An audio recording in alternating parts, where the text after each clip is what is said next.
সহিহ মুসলিমের মধ্যে আসছে একটা হাদিস, ভালো করে খেয়াল করেন। মদিনায় আবু বকর রাদিয়াল্লাহু তাআলা আনহু তখন খলিফাতুল মুসলিমিন। মদিনার মধ্যে দুর্ভিক্ষ, মানুষজন খাবার পাচ্ছে না। মদিনার মধ্যে দুশ্চিন্তা। হঠাৎ করে কতকগুলা মানুষ, ভালো ভালো ব্যবসায়ী, তারা সিদ্ধান্ত নিলেন, আমরা কোনো একটা সম্পদ 5 বন্ধু মিলে কিনবো। কেনার পরে এই সম্পদ মদিনার মানুষের মধ্যে যারা খাওয়ার পায় না তাদেরকে দান করে দিব। খবর নিয়ে দেখলেন এই মুহূর্তে মদিনায় কোনো চালান কেউ নিয়ে আসতেছে কেনা খাবারের। খবর পেলেন হযরতে ওসমান গনি রাদিয়াল্লাহু তাআলা আনহু 1000 মণ গম বাহির থেকে মদিনার বাজারে ব্যবসা করার জন্য আনতেছেন। লোকজন যারা 5-7জন ব্যবসায়ী হযরত ওসমান রাদিয়াল্লাহু তাআলার সামনে চলে গেল। যাওয়ার পরে ওসমান রাদিয়াল্লাহু তাআলাকে বলল, শুনলাম আপনি গমের চালান আনতেছেন, মদিনার অবস্থা খারাপ, আপনি যা গম আনবেন বাজারের মধ্যে বিক্রি করার দরকার নাই, আপনার যা কেনা দাম তার থেকে 50% দিয়ে আমরা অর্ধশত ভাগ দিয়া আমরা আপনার সকল গম খরিদ করে নিব।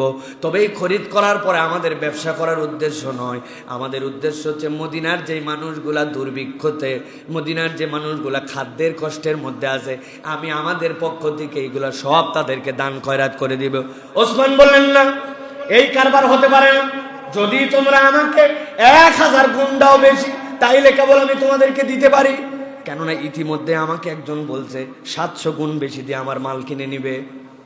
ওনারা বললেন, কি আশ্চর্য কথা, আপনার মাল আসার খবরই এখন পর্যন্ত মদিনায় আসে নাই, আমরাই আপনার কাছে প্রথম আসছি, আর আপনি বলতেছেন 700 গুণ দিয়ে কে জানি কিনে নিছে, আমাদেরকে 1000 দিতে হবে, এটা কেমন কথা?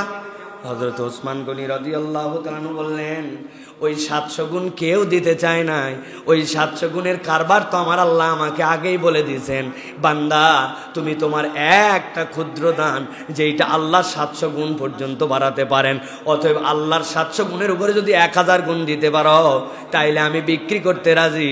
আর যদি তোমরা না দিতে পারো, আমার যত সম্পদ আসবে আমি আল্লাহর জন্য সবগুলাই ওয়াকফ করে দিলাম। আল্লাহ কোরআনুল কারীমের মধ্যে বলছেন, মাসালুল লাযীনা ইউনফিকুনা আমওয়ালাহুম ফি সাবিলিল্লাহি কামাসালি হাববাতিন আনবাতাত 7 সানাবিল। আল্লাহ বলছেন, ও দুনিয়ার মানুষ, কেউ যখন আল্লাহর রাস্তায় খরচ করে তার উদাহরণটা সে যেন একটা ছোট্ট শস্য দানা জমিনের মধ্যে প্রতিস্থাপন করেছে। আল্লাহ বলছেন, ওই শস্য দানাটা বীজ আকারে ওঠার পরে 60টা শাখা পল্লবে সে বেরিয়েছে, 7 সানাবিলা ফি কুল্লি সুম্বুলাতিন মিয়াতু হাব্বা, আর প্রত্যেকটা শাখার মধ্যে 100টা করে দানা। আল্লাহ বুঝাতে চান, ওয়াল্লাহু ইউদাইফু লিমান ইয়াশা ওয়াল্লাহু ওয়াসিউন আলীম। আল্লাহ সূরা বাকারা 262 নম্বর আয়াতের মধ্যে বান্দাদের জন্য জানায় রাখলেন, আল্লাহর জন্য নিরেট যদি তোমার একটা শস্য দানাও হয় আল্লাহ দিতে পারেন, তবে নিম্ন স্তর আল্লাহ জানায় রাখতেছেন, বান্দা তোমার জন্য এটা 700, আর উপরেরটা ইউদাইফু লিমান ইয়াশা কত এটা আল্লাহ জানেন। আল্লাহ বলছেন, আল্লাহ যা ইচ্ছা বান্দাকে তাই দিতে পারেন। 700 গুণ পর্যন্ত হযরতে ওসমান গনি বললেন, আমার আল্লাহ আমাকে 700 গুণ বলছেন, তোমরা 50% নিয়ে পারলে 1000 দাও, না হলে আমি সকল সম্পদ 1000 মণ তার বাহির থেকে আসা উটের পিঠে করে নিয়ে সবগুলাকে মদিনার অভুক্ত মানুষের খাদ্য সহায়তার জন্য দান করে দিয়েছেন। সুবহানাল্লাহ।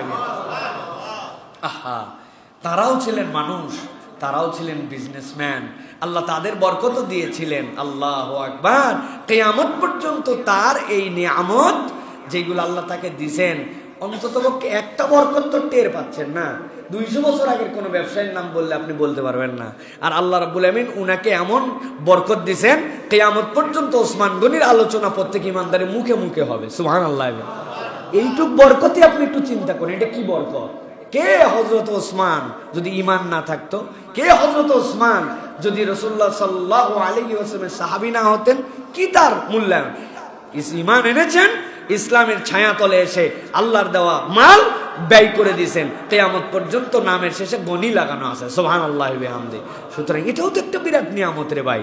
কবরে যাওয়ার পরে তো কিচ্ছু সাথে যায় না, যায় যা খেয়ে গেছি আর যা পড়ে গেলাম ওই কাপড়টুকু, এইটুকুই কবরে, বাকি সব রেখে দিয়ে চলে গেলাম। আই রে, এইটুকুর জন্য কি কামড়া কামড়ি, কি পাগলামি, কি পরিমাণ সেভিংস, চিন্তার বাইরে। এই জন্য বেশি করে আল্লাহ রাব্বুল আলামিনের রাস্তায় যদি আমরা দান করি, এটা অমরত্ব লাভের একটা আল্লাহ রাব্বুল আলামিনের পক্ষ থেকে নিয়ামত। এইটা প্রিয় ভাই।